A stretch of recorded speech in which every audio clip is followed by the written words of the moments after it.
Today we are taking a look back at the Sony NEX-5N, a small mirrorless camera released by Sony more than 15 years ago. But how good is it today? Because you might think, well, smartphones have gotten so good, so a camera like this doesn't really have a purpose anymore.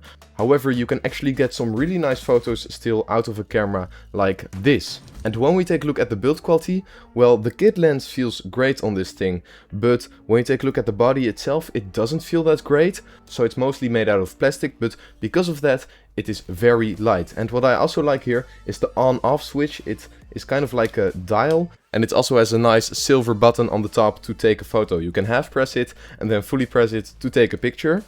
It also has a nice flip screen here on the back, so that is nice if you want to adjust the angle. And if you want to, you can also get a low angle or a high angle, but you cannot flip it all the way up for a selfie screen. So keep that in mind. This camera is not meant for vlogging.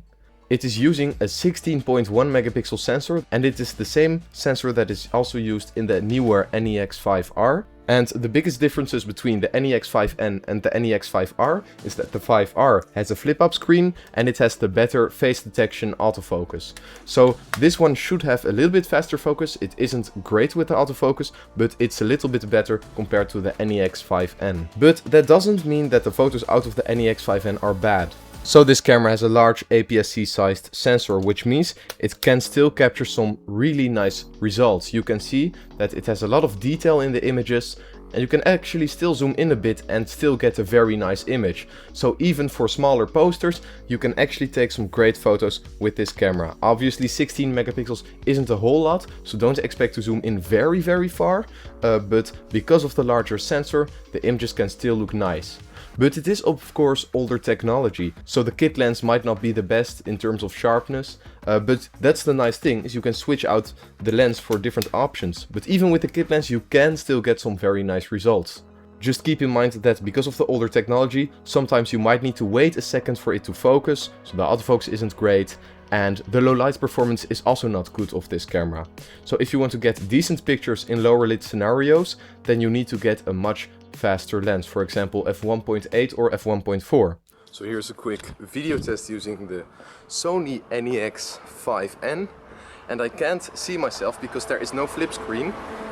So this is the video quality that you can get out of the NEX-5N, and as you can see it looks decent, but the autofocus isn't that reliable. And so you don't know if you're in focus, and you don't have a flip screen, and you cannot attach an external microphone. And everything you're seeing is with the kit lens. So let's do a zoom test, auto white balance in aperture priority. This is 18 millimeters and it goes to 55 millimeters. So this is fully zoomed in. And if I get closer, you can probably get a bit of a background blur, as you can see.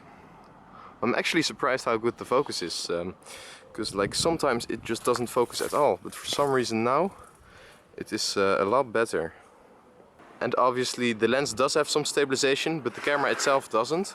So that means that you do need to hold the camera pretty stable to get a nice image. But when we take a look at how much this camera costs, which is about like 150 euros on the used market versus the images that it produces, the results can still look very nice. This camera also has a RAW option, so that means you can adjust the photos a lot later in post, but the JPEG image quality also looks nice. And you can also change the colors of the image in the menu settings.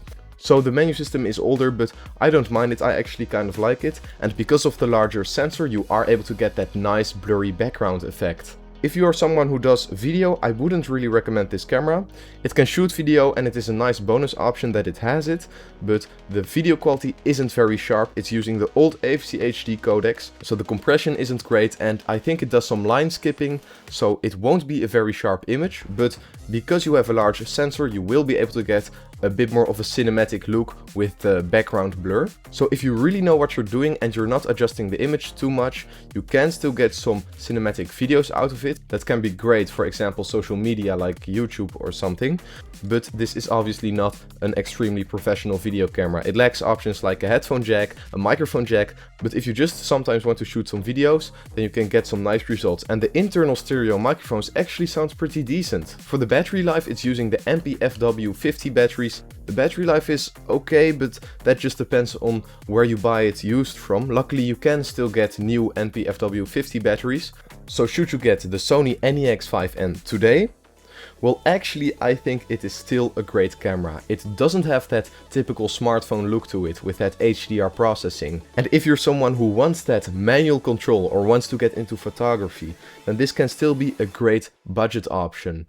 Well, it might not have the best low light performance or the best autofocus, the photos that you can get out of this can still look very nice, even for some small posters. Obviously it's not a professional camera, don't expect to get the highest quality images out of it, and while it can shoot some decent video, it's also not meant for that. But other than that, especially when you consider the price, I think that these can still be a very nice option, because you also have the interchangeable lenses, the kit lens actually looks pretty good. But what do you think of the Sony NEX-5N? Let me know in the comments down below, and thank you so much for watching.